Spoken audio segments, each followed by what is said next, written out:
here I am again, and with some more follow-up questions. I'm going to get right to it. Back on another locksmith job with Keys to Life Locksmith, proudly female owned and operated by me. Anyway, let's get right to it. What didn't anyone see me carry while I was being strong? I would have to say a shitload. First and foremost, pain. Emotional pain. I put on a good front. I put on a strong front. And for the sake of my children, and also because I didn't want to be pitied. At the end of the day, I chose my path. I can't blame it on anyone, but pain, unspoken pain, and it started off emotional. I came into motherhood with baggage from my childhood, maybe even other lifetimes. So I came with baggage from pain from my childhood that I unconsciously reinterpreted and unconsciously carried into my adult life and repeated history. But repeated history different. Like Tony, who I always refer to him as Tony, my biological father. When I came in, married into the cult, I had hundreds of Tonys. You know, the lifestyle, the strictness, the intensity, the not being heard as a person, as a soul, as a female, as a mother. I brought all that into my adult life. So pain, and like I said, pain started first emotionally, and then it transitioned into physical pain. And looking back, I have to say that I developed a very intimate relationship with pain. And once my children grew up, well, I left the cult when my oldest was about 18. And my youngest was about 6, maybe. And my healing journey started before that. Well, it started around the same time, because I knew if I didn't make any changes in my life, I felt like I was going to die. So I took huge chances, like moving out of that environment was huge. I was so afraid that lightning was going to strike me. And so my journey with pain has been long, and I firmly believe that if you communicate with something long enough, it will communicate back. And so pain became a huge integral part of my life that I wasn't conscious of. And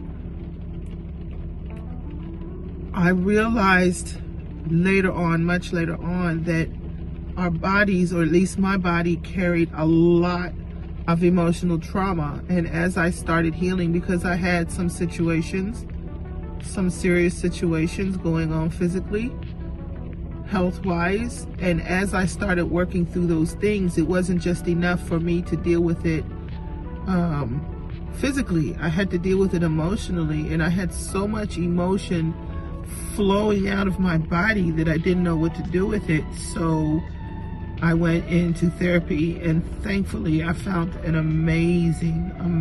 two amazing therapists. One was a wonderful lady from Georgia, and then my second and last therapist was a man from Oregon. And the lady, what she gave me was somebody that I felt understood me and honored and respected me. And the man, he was opened doors in my mind to be show me or allow me the safe space to be okay with who I am. So the things that people didn't see, how much pain I was in, mentally, emotionally, and also I would have to say physically, and I would have to say spiritually, because spiritually I became distracted from what I thought would be best for me. I allowed other people to determine what would be best for me. The other thing that people didn't see was how hard I worked and how tired I was, like weary. So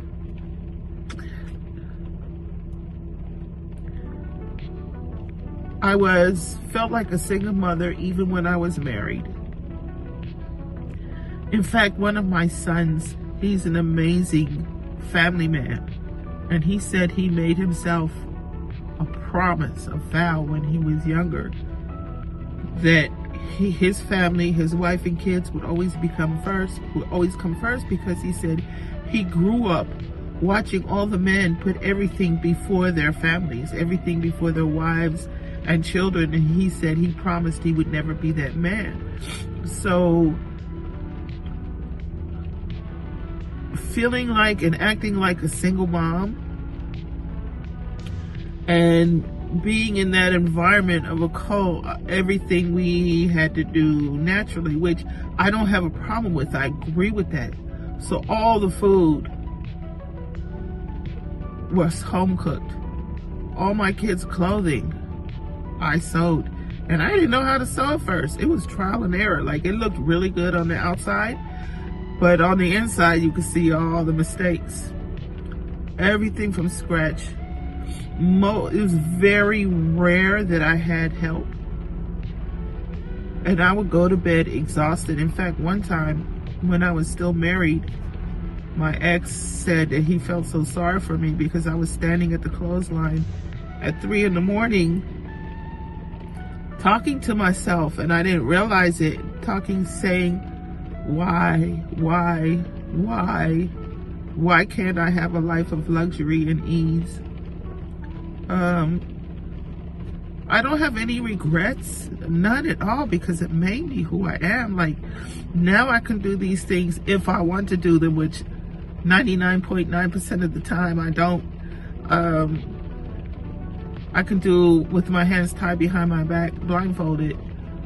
And I would go to bed every night exhausted and overwhelmed. So that's something they didn't see. And another thing people didn't see was how sad I was. And so, like I said, I was very, very sad within myself. My joy came from the children. My joy came from studying and learning, and I always felt like this dark shadow was following me. I often thought that it had a lot to do with Tony, my biological father. That maybe he had put something on me, I don't know. But even though within this sadness, I had very happy moments, and most of them were with my children. Now, the other day, my son asked me if I had to choose between buying my dream house or having my dream house and traveling, what would you choose? And without blinking, without taking a breath, I said travel. So my happiest, outside of the children, my happiest times are when I'm traveling or dancing. And traveling by myself and going someplace that is new to me and foreign and nobody knows me, to me, that's the ultimate sense of freedom and happiness. And like I said, this is outside of my children. Something that people didn't see. My marriage was shit, like, for real. And I think the environment had a lot to do with it. You know, the environment of the cult was, they had a hierarchy where God or Yah, man, woman, children. So the women and children were the lowest on the totem pole. And even though I tried to accept it, and even though I tried to find my place in that type of environment, every cell in my being was like, oh, hell no. Like, I couldn't understand it. And I always thought there was something wrong with me, because I couldn't. It was like trying to put a square peg in a round hole. And, you know, the foundation of any type of environment like that is you're not enough. You're never doing the right thing. And I think that was a means of control. You know, when I first started these videos, I said that I just didn't want to focus on the negative. I wanted to focus on the good that came out of it. And listening to this video, when I talked about what I felt that people didn't see, or what I experienced that people didn't see, the pain, the sadness, the tiredness, the overwhelming feeling, it might all sound like it's negative, but through these processes and experiences, I had to learn, or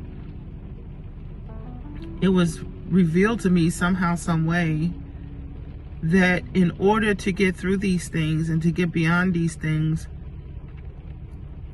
I had to figure out, or let it be revealed to me, how to rise or fly above my timeline, above my life timeline, so that I could look down and see the past, the present, and the future, where I came from, what I was going through at the present moment, and what was the trajectory of what I was going through and what I was feeling. And if it was not the trajectory that I wanted, then what did it look like if I would change the trajectory of what I was experiencing?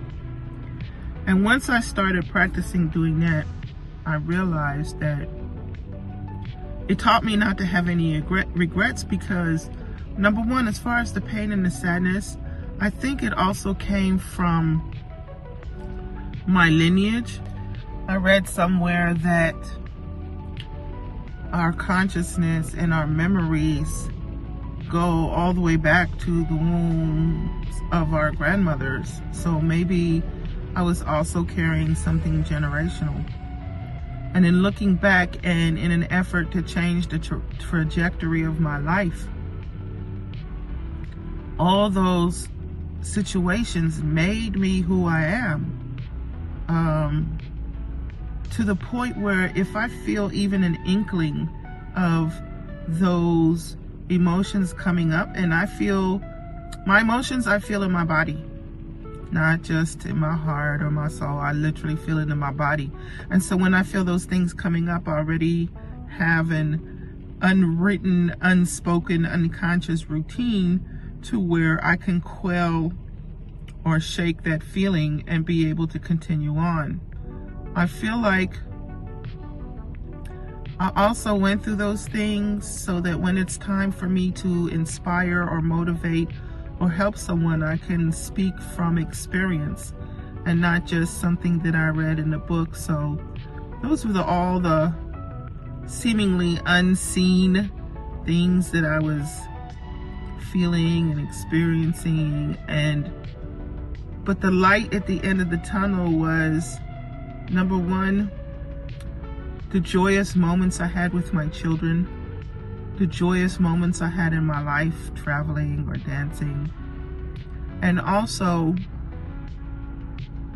I think I mentioned this in another video, I made myself a promise that I was not leaving out this beat